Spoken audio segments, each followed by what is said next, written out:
भागा भागा भागा भागा सा, भागा भागा भागा भागा सा, दौड़ा दौड़ा भागा भागा सा, ऐसे कर रहे हैं प्रधानमंत्री और गृह मंत्री। चाची 420 का ये गाना संसद में गृह मंत्री अमित शाह पर फरमाया जा रहा है। क्यों? क्योंकि जिम्मेदारी जनाजा सरीखे हो गई है और आपके टैक्स का पैसा पानी बन गया है। रोज आपका करोड़ों रुपए फूंक कर संसद में तमाशा देखा और दिखाया जा रहा है। नहीं दिख रहे हैं तो वे हैं महज प्रधानमंत्री नरेंद्र मोदी और गृह मंत्री अमित शाह। नमस्कार, मैं हूं त्रिपाठी ज्ञानेंद्र और आप देख रहे हैं पूर्वांचल टुडे लाइव। देश की संसद में देश के प्रधानमंत्री और गृह मंत्री को बुलाने के लिए विपक्ष को प्रदर्शन करना पड़ रहा है। संसद में सर्वोच्च लोकसभा स्पीकर स्थगित बोलकर अपने कर्तव्य की इतिश्री कर रहे हैं।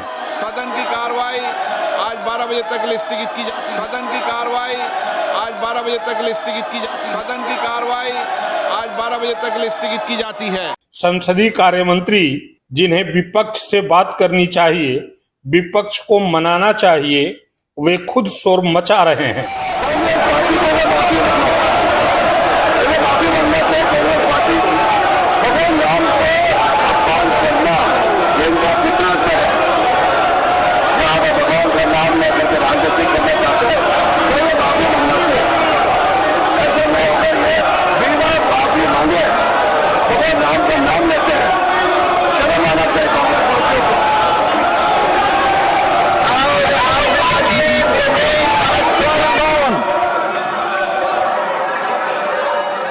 ये सभी टैक्स पेयर के ही पैसे से वेतन और भत्ता लेते हैं, फ्री में काम नहीं करते। क्या संसद में अब्सेंट रहने के लिए प्रधानमंत्री और गृह मंत्री का वेतन भत्ता नहीं कटना चाहिए? काम नहीं तो वेतन नहीं का नियम यहाँ नहीं लागू होना चाहिए, क्योंकि इस वक्त संसद से जरूरी कुछ भी नहीं है। संसद की कार्यवाही पर रोज करोड़ों रुपए खर्च हो रहा है, तो क्या जेनजी को अब वेतन के बदले प्रधानमंत्री गृह मंत्री को काम पर लाने के लिए भी प्रोटेस्ट करना पड़ेगा? क्योंकि ये सरकार सिर्फ जेनजी की ही भाषा समझ पा रही है। प्रधानमंत्री नेता सदन होते हैं और सदन में ही नहीं हैं। हद तो यह है कि जिस एंटी पेपर लीक बिल की खबर देने के लिए आधी रात को सोशल साइट पर प्रधानमंत्री प्रकट हुए, उस बिल पर चर्चा तक के लिए मोदी जी सदन में नहीं गए। चर्चा की तो बात छोड़ ही दीजिए, ध्वनिमत से संसद में पारित बिल में प्रधानमंत्री अपनी ध्वनि तक का योगदान देने संसद नहीं गए। गृह मंत्री अमित शाह की अलग ही कहानी है। लग रहा है जैसे संसद न जाने के लिए प्रधानमंत्री से आगे रहने की प्रतियोगिता कर रहे हैं। सांसद इनको खास तौर पर खोज रहे हैं, लेकिन गृह मंत्री संसद नहीं आ रहे हैं। अब सवाल उठता है कि देश में लोकतंत्र है या राजतंत्र, क्योंकि संसद चले न चले वेतन भत्ता किसी का नहीं रुकता। प्रधानमंत्री और गृह मंत्री भी वेतन भत्ते लेते हैं। फिर दिल्ली में जेनजी पर लाठीचार्ज का ऑर्डर किसने दिया और क्यों कर दिया? छात्रों पर पैलेट गन किसके आदेश पर चलाई गई? इन सवालों का जवाब कौन देगा? में जो गतिरोध है, जो पार्लियामेंट में लॉक जैम है, इसके लिए पूरी तरह से प्रधानमंत्री नरेंद्र मोदी और गृह मंत्री अमित शाह जिम्मेदार हैं। गृह मंत्री और प्रधानमंत्री सदन से भाग रहे हैं, सदन से घबरा रहे हैं, सदन से डर रहे हैं, सदन में आ नहीं रहे हैं, इसीलिए सदन में गतिरोध है।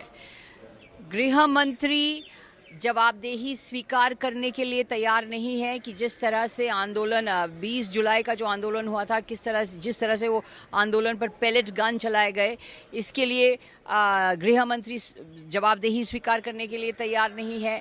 प्रधानमंत्री जवाब देने के लिए तैयार नहीं है कि किस तरह से चंदा चोरी के आरोप लग रहे हैं राम मंदिर में। तो ये जो गतिरोध है, जो लॉक जैम है, इसके लिए पूरी तरह से जिम्मेदार हैं गृह मंत्री और प्रधानमंत्री, क्योंकि वो सदन से लगातार भाग रहे हैं, सदन में नहीं आ रहे हैं, सदन से डर रहे हैं। ये ऐसा कैसे हो सकता है? ये संसदीय लोकतंत्र जो पार्लियामेंट्री डेमोक्रेसी है, इसके अंदर प्रधानमंत्री और गृह मंत्री पार्लियामेंट से कैसे भाग सकते हैं? क्यों नहीं आ रहे हैं? क्यों नहीं आ रहे सदन में? इसीलिए गतिरोध है। लोकसभा के स्पीकर लोकसभा के ही हैं या बीजेपी के? अगर लोकसभा के ही हैं तो फिर प्रधानमंत्री और गृह मंत्री को विधिक रूप से कौन बुलाएगा? यह कौन एहसास कराएगा कि भारत में राजतंत्र नहीं लोकतंत्र ही है और यहाँ जनता के प्रति जवाबदेही सर्वोपरि है? उसकी कुछ जनता के प्रति जिम्मेदारियां होती हैं। ये लोकतंत्र है, तानाशाही नहीं है, ये किसी का राज दरबार नहीं है। तो अगर कुछ हुआ है, बच्चों पर गोलियां चली हैं, पैलेट गन चलाई गई हैं, क्या नाम है वो, टीयर गैसिंग हुई है, लाठी चार्ज हुआ है, तो किसी की जिम्मेदारी है ना, किसी ने तो ऑर्डर दिया होगा, तो जिम्मेदारी लें अपनी।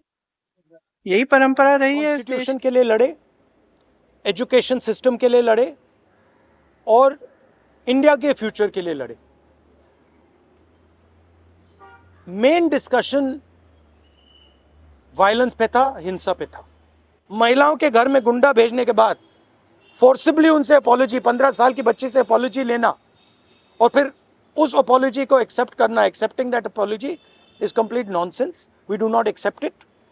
We want a education system that works. We want exam leaks to stop, and we want the future of this country, who is them, to be respected and protected. Final thing, the person who is responsible for this violence, the person who has had the pellet gun fire into this young lady, the person who's had the pellet gun fire into that young man I brought here, the person who has turned the police force against this young lady who's asking for their protection is Mr. Amit Shah. Is the Home Minister of India. He does not have the decency to come to Parliament. He does not have the decency or the courage to comment on what has happened. And there's only two possibilities. One, he did not know that this violence was being carried out on the children, in which case he's incompetent. And two, that he ordered the shooting of the pellet gun, he ordered the violence on these children, on these youngsters, which means he is culpable. Either way, he is responsible. सदन में आए और विपक्ष के मुद्दों पे वो चर्चा में भाग ले, देश जो जानना चाहते हैं उस पर बयान दे। विपक्ष ये मांग कर रहा है कि प्रधानमंत्री सदन में आए और देश के मुद्दों को विपक्ष के सामने प्रकाशित करें। अफसोस की बात है कि दोनों प्रधानमंत्री और गृह मंत्री सदन से गायब और देश के मुद्दे के प्रति जो उनकी जवाबदेही